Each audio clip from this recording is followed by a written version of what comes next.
Jésus-Christ. Alléluia. C'est en cela qu'on peut aussi parler d'une église forte et conquérante. Cette puissance ne saurait provenir de notre sagesse ou de notre force humaine.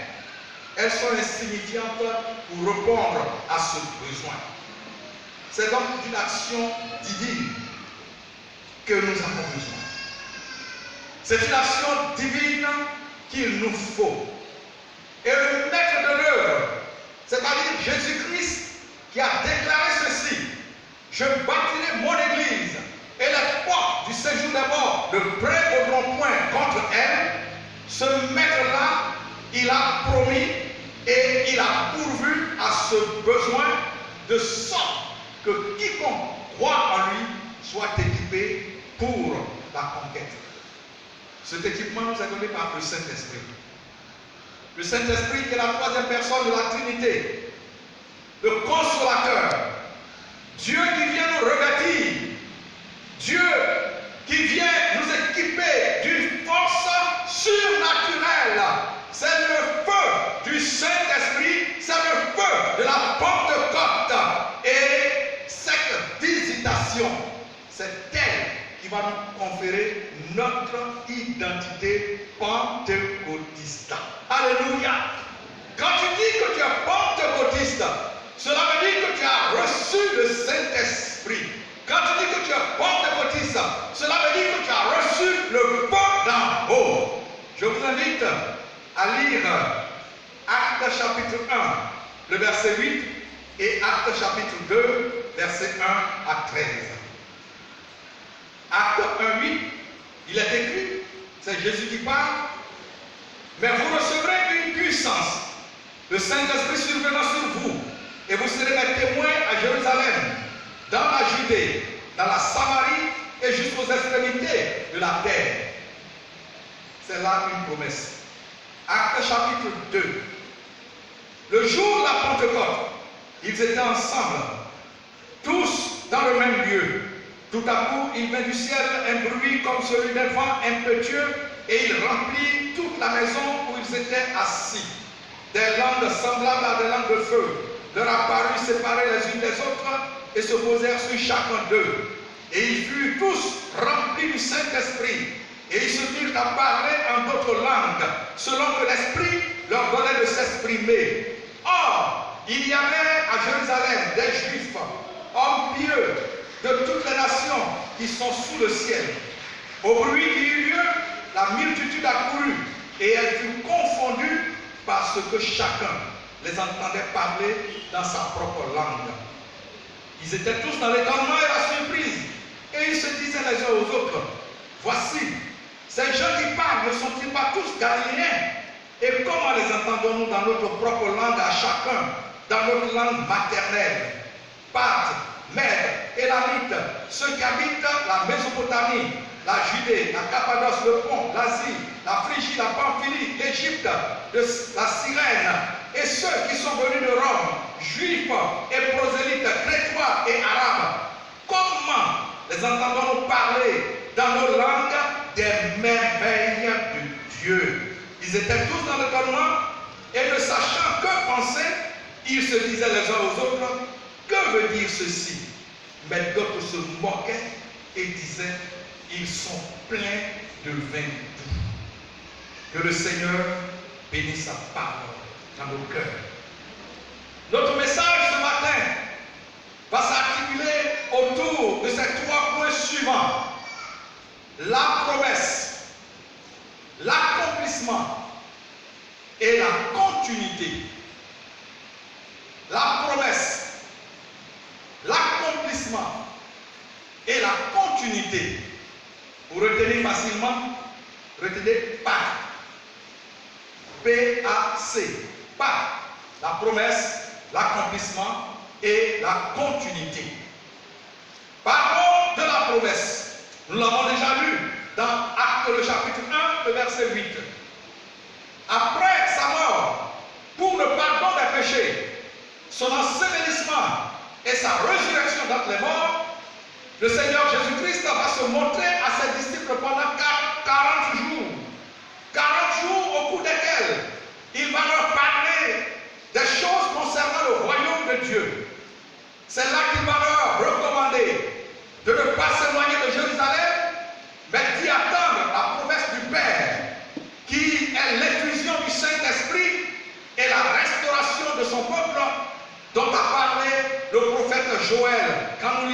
Joël au chapitre 2, verset 18 à 29.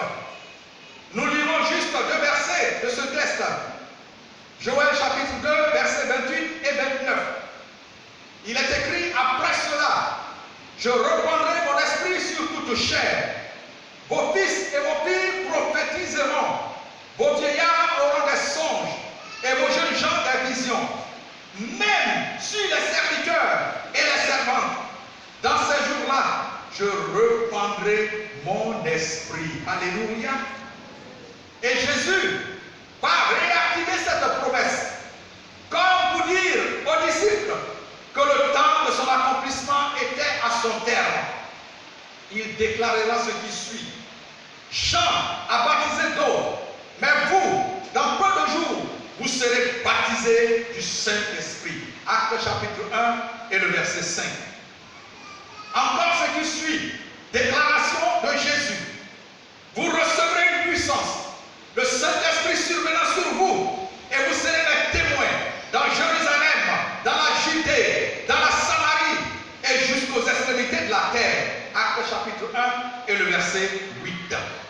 Frères et sœurs, c'est après cela que le Seigneur, oui, sera enlevé devant les disciples pour monter au ciel, ce que l'Église a appelé et appelle l'ascension. Or, nous savons que ce qui fait la force d'une promesse, c'est son accomplissement. Lorsque quelqu'un vous dit: je vais vous donner quelque chose, ce qui fait la force de la parole que cette personne vous a donnée, c'est lorsque la personne vient pour accomplir sa promesse. Lorsque la personne vient pour vous donner la chose promise. Jésus promet donc d'envoyer le Saint-Esprit, le Consolateur, à ses disciples et à tous ceux qui croiront en son nom. Alors, passons au deuxième point, qui est l'accomplissement.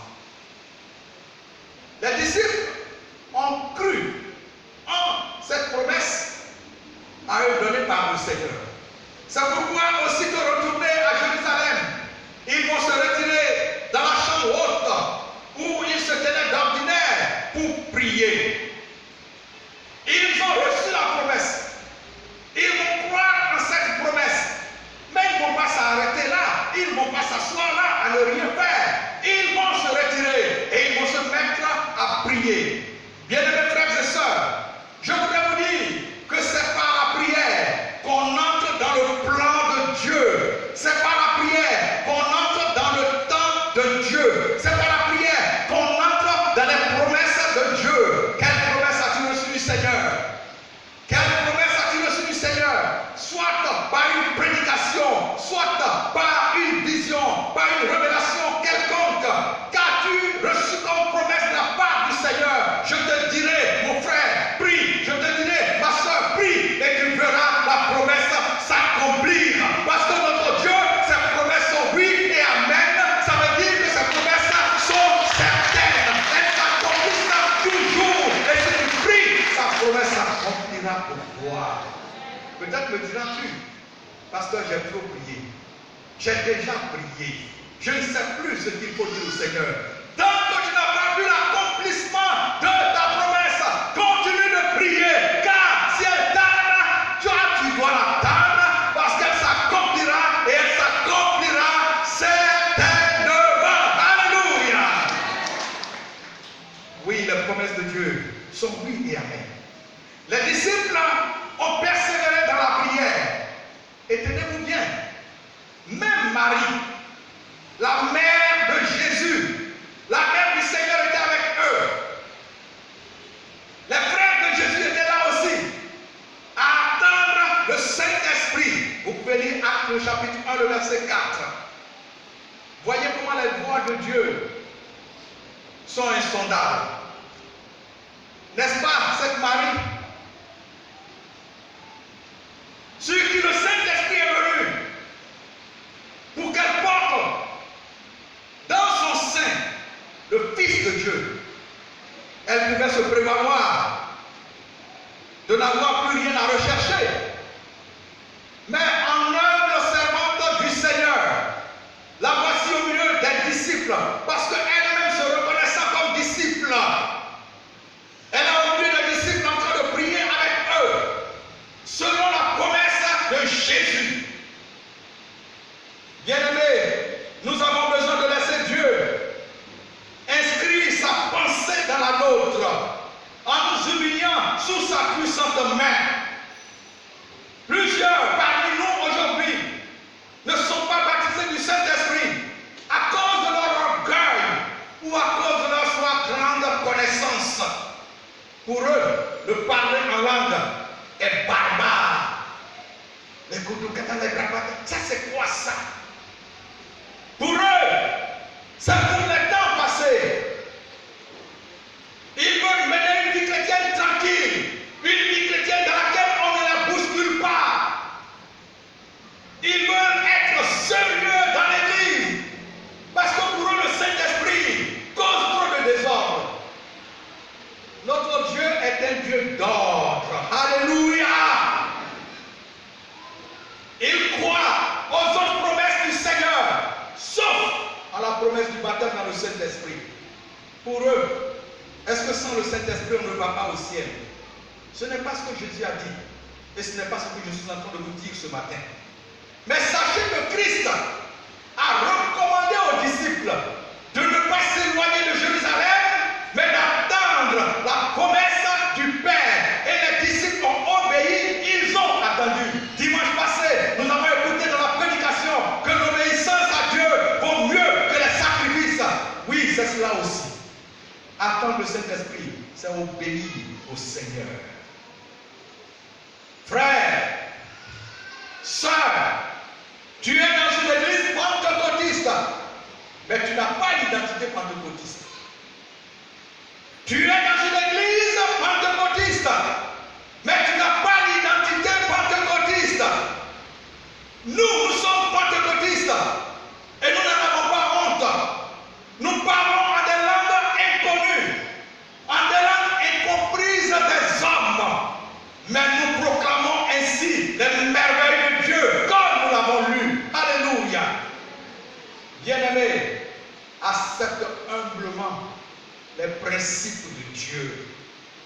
Humilie-toi sous la puissante main de Dieu, comme Pierre, comme Jean, comme Jacques, comme André, comme Philippe, comme Barthélemy, comme Matthieu, comme Jacques, fils d'Alphée, comme Simon le Zélote, comme Jude, et même comme Thomas. Thomas qui n'a pas cru à la résurrection du Seigneur. Mais après ces choses, lorsque Jésus a parlé du Saint-Esprit, Thomas était là aussi avec eux. Et il est écrit, tous d'un commun accord, persévérer dans la prière avec les femmes et Marie, mère de Jésus, et avec les frères de Jésus.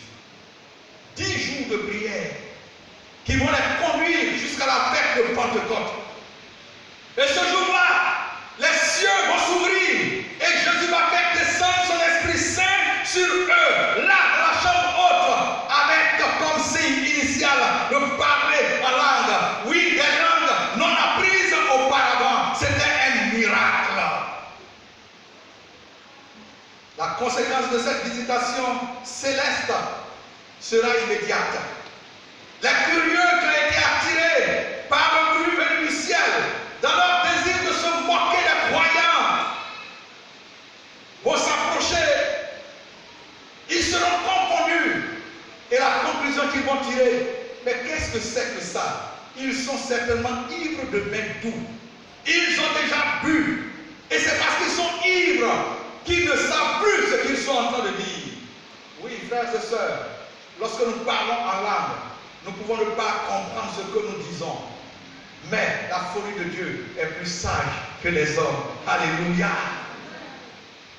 Et ce jour-là, l'apôtre Pierre, revêtu de la puissance d'en haut, va se mettre immédiatement sur pied et proclamer Jésus-Christ crucifié, Jésus-Christ mort, Jésus-Christ enseveli, Jésus-Christ ressuscité. Il va leur prêcher ce Jésus. Et ce jour-là, oui, environ 3000 personnes vont se donner au Seigneur. Gloire à Dieu. Jésus, en faisant la promesse, n'a pas dit exactement aux disciples combien de jours allait s'écouler entre son enlèvement et la descente du Saint-Esprit. Mais le fait que le Saint-Esprit descende le jour de la Pentecôte est plein de sens. Pour comprendre, il est bon de savoir ce qu'était cette fête. À l'origine, elle s'appelait la fête des semaines. Elle était la deuxième grande fête, la deuxième solennité des trois grandes fêtes. Il y avait Pâques, il y avait la fête des semaines et il y avait la fête des tabernacles. Deutéronome le chapitre 16 et le verset 16. Un verset à retenir, très simple à retenir. Deutéronome 16, 16. Au cours de ces trois solennités, tout mâle, c'est-à-dire tout chef de famille, devrait se présenter à Jérusalem devant le sanctuaire et il ne devrait pas se présenter les mains vides. La fête des semaines était relative à la moisson, elle était relative aux récoltes. Exode chapitre 34, versets 22 et 23. Mais alors, pourquoi fête des semaines? Fête des semaines parce qu'elle était fixée à 7 semaines, c'est-à-dire 1 semaine, 2 semaines, 3 semaines, jusqu'à 7 semaines après l'offrande de la gerbe de prémisse du moins d'orge. Symbole de la consécration de la moisson à l'Éternel, selon Lévitique le chapitre 23, versets 15 et 16. Qu'est-ce que ça dit? Le jour où on célébrait la Pâque, le souverain sacrificateur, le sacrificateur recevait une gerbe, un peu comme au village, lorsqu'on coupe le riz, comme la première époque, les prémices. On prend cette boîte-là, et puis le sacrificateur l'agite comme ça, balance la gerbe comme ça, de côté et d'autre. Une manière de consacrer la moisson à venir à l'Éternel, qui est le Dieu qui bénit la moisson. Lorsque la gerbe avait été ainsi balancée, on comptait à partir de ce jour-là 7 semaines. Alors, bien aimé, il y a combien de jours dans 7 semaines? Quand on dit 7 semaines, ça comporte combien de jours? Ça compte combien de jours? Alors, une semaine, ça fait combien de jours? 7 jours. Alors, 7 semaines, ça fait combien de jours? Ça fait 49 jours. 49 jours. Le lendemain, on faisait la fête, la Pentecôte. C'est pourquoi il est parlé de fête des semaines. Quand vous comptez 49 plus 1, ça fait comment? Ça fait combien? 49 plus 1, ça fait combien? Ça fait 50. Alors, puisque le Nouveau Testament a été écrit en grec, Pentecôte n'est pas un mot hébreu, mais un mot grec qui veut dire 50e. Le 50e jour où on fait cette fête. C'est pourquoi il est dit la fête de Pentecôte. Gloire à Dieu. Actes chapitre 2 et le verset 1. Oui, à cause de sa célébration, le 50e jour, après le balancement de la gerbe comme prémisse de la moisson devant l'Éternel, qui bénit la moisson. Voyons maintenant tout ceci en rapport avec Christ et la descente du Saint-Esprit. Jésus est ressuscité le premier jour de la semaine. Alors que les femmes étaient allées au tombeau pour pouvoir embaumer le corps, elles ont trouvé la pierre roulée, elles ont trouvé le tombeau vide parce que Jésus est ressuscité. À partir de ce jour, Jésus a été présenté comme les prémices de la moisson de Dieu. Jésus a été présenté car nous lisons en Corinthiens, 1 Corinthiens le chapitre 15, le verset 20.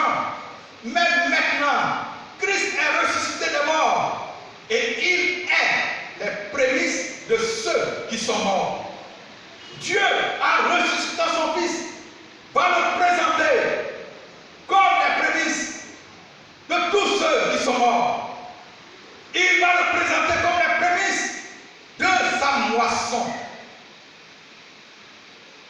le jour de la Pentecôte, l'Église, à son tour, va être présentée comme le début de la moisson. Les disciples qui seront là dans la chambre haute seront comme les premières récoltes, seront comme la première moisson. Mais cette moisson ne devra pas s'arrêter là. Elle doit continuer jusqu'au retour du Seigneur Jésus. C'est pour cela que tu es baptisé du Saint-Esprit. C'est pour cela qu'elle est baptisée du Saint-Esprit. C'est pour cela que nous sommes baptisés du Saint-Esprit pour continuer la moisson du Seigneur. Vous recevrez une puissance, le Saint-Esprit survenant sur vous, et vous serez des témoins. C'est le sens d'être témoin. Gloire à Dieu. Alors les disciples ont reçu le baptême du Saint-Esprit. Mais est-ce que cela s'est arrêté là? Ou est-ce que cette visitation devrait s'arrêter aux disciples? Nous parlons maintenant de la continuité comme dernier point. Après l'expérience de la chambre haute, le souci des apôtres a toujours été de transmettre la flamme reçue à tous ceux qui croiraient en Jésus-Christ. Ainsi, comme nous l'avons déjà vu, Pierre a prêché à la multitude qui était venue là par curiosité. Et ce jour-là, environ 3000 personnes se sont données au Seigneur. Oui, il y en a qui ont été visités, baptisés du Saint-Esprit. Pierre et Jean, ayant appris que la Samarie avait reçu l'évangile, ils sont descendus. Et là, ils ont prié pour les fidèles. Ils ont été baptisés du Saint-Esprit. Saul de Tarse, le persécuteur de l'Église, lorsqu'il a rencontré Jésus et qu'il a accepté comme son Seigneur et son Sauveur, il a été aussi rempli du Saint-Esprit, baptisé du Saint-Esprit. Actes chapitre 9, le verset 17. Pierre, jeune Corneille, il a trouvé le centenier Corneille avec tous ceux qui étaient dans sa maison. Pendant que Pierre était en train de leur expliquer les Écritures et la raison de sa visite, ils ont été remplis du Saint-Esprit. Paul est arrivé à Corinthe et il a trouvé les disciples de Jean-Baptiste. La question qu'il leur a posée est capitale. Avez-vous reçu le Saint-Esprit lorsque vous avez cru? Cela sous-entend que lorsque quelqu'un reçoit le Seigneur Jésus, il doit être baptisé du Saint-Esprit. C'est comme si je vous demandais, vous attendez un salaire lorsque vous avez travaillé à la fin du mois. Qu'est-ce que vous allez répondre? Si vous avez reçu mon salaire, vous direz oui, j'ai reçu mon salaire. Parce qu'en vérité, quand quelqu'un travaille, il doit être payé. Mais si vous n'avez pas été payé, vous allez dire non, je n'ai pas reçu le salaire. Quand on croit en Jésus, la suite logique, c'est d'être baptisé du Saint-Esprit pour être un témoin. Alors les apôtres ont su entretenir le flambeau de la Pentecôte. Ce flambeau ne doit pas être falsifié. Ce flambeau ne doit pas être remplacé avec nous par un feu étranger. On peut falsifier ce qui est humain et s'en tirer sans aucune conséquence. Mais ce qui est de Dieu, gardons-nous de le falsifier, car les conséquences sont incalculables et éternelles. Oui, on peut falsifier ce qui est de l'humain d'homme, mais pour ce qui est de Dieu, toute falsification a des conséquences graves et éternelles. Dieu n'a pas besoin de faux baptême dans le Saint-Esprit. Dieu n'a pas besoin de fausses prophéties pour troubler son Église et effrayer le monde. Dieu n'a pas besoin d'être aidé. S'il nous associe à son œuvre, c'est par plus grâce. Et c'est parce qu'il sait que notre force à nous ne peut rien. Car Jésus l'a dit, sans moi, vous ne pouvez rien faire. C'est parce que Dieu sait que sans lui, nous ne pouvons rien, qu'il nous remplit, du surnaturel divin. Alors, sachons que le feu de la Pentecôte ne doit pas être étouffé et mourir avec notre génération. Ce serait perdre notre identité pentecôtiste. Or, c'est cette identité pentecôtiste qui nous donne de connaître la croissance numérique et la croissance spirituelle, la croissance quantitative, c'est-à-dire gagner les âmes au Seigneur, et la croissance qualitative.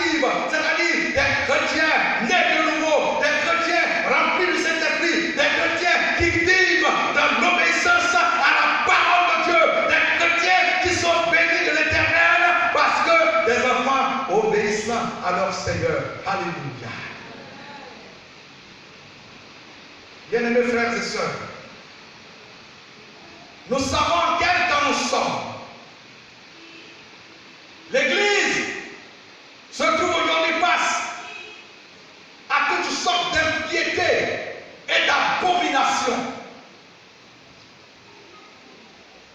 Nous sommes dans la fin des temps, ou nous sommes à la fin des temps. C'est pourquoi plus que jamais, nous devons ranimer la flamme du Saint-Esprit en nous. Pour ceux qui sont déjà baptisés, ranimer la flamme du Saint-Esprit. Pour ceux qui ne sont pas encore, recherchez ardemment le baptême du Saint-Esprit. Plus que jamais, nous en avons besoin. Nous concluons en disant ceci. De même que l'Église primitive faisait face à l'opposition des scribes et des pharisiens qui ont rejeté Jésus le Messie, notre génération fait face à toutes sortes d'oppositions spirituelles, oppositions morales et même oppositions physiques. C'est pourquoi Dieu veut plus que jamais nous revêtir de capacités surnaturelles en nous baptisant du Saint-Esprit et de feu pour être de véritables témoins de Jésus-Christ. Oui, des témoins capables de faire reculer les puissances des ténèbres, des témoins capables de gagner les captifs de la séduction de ce monde à Christ. Vous recevrez une puissance, le Saint-Esprit survenant sur vous, et vous serez mes témoins, a dit Jésus. Bien-aimés, pour que le Saint-Esprit descende sur nous, point n'est besoin de remuer ciel et terre. Pour que le Saint-Esprit descende sur nous, point n'est besoin de crier à plein gosier. Pour que le Saint-Esprit descende sur nous, point n'est besoin de prière spéciale, de prière particulière. Il vous suffit d'ouvrir votre cœur à la grâce de Dieu pour que le ciel s'ouvre sur vous. Dieu veut répandre sur nous son esprit de force, son esprit de sagesse, son esprit de puissance et son esprit d'hardiesse. Désirez donc, demandez donc et recevez le Saint-Esprit au nom de Jésus. Amen. Que le Seigneur vous bénisse.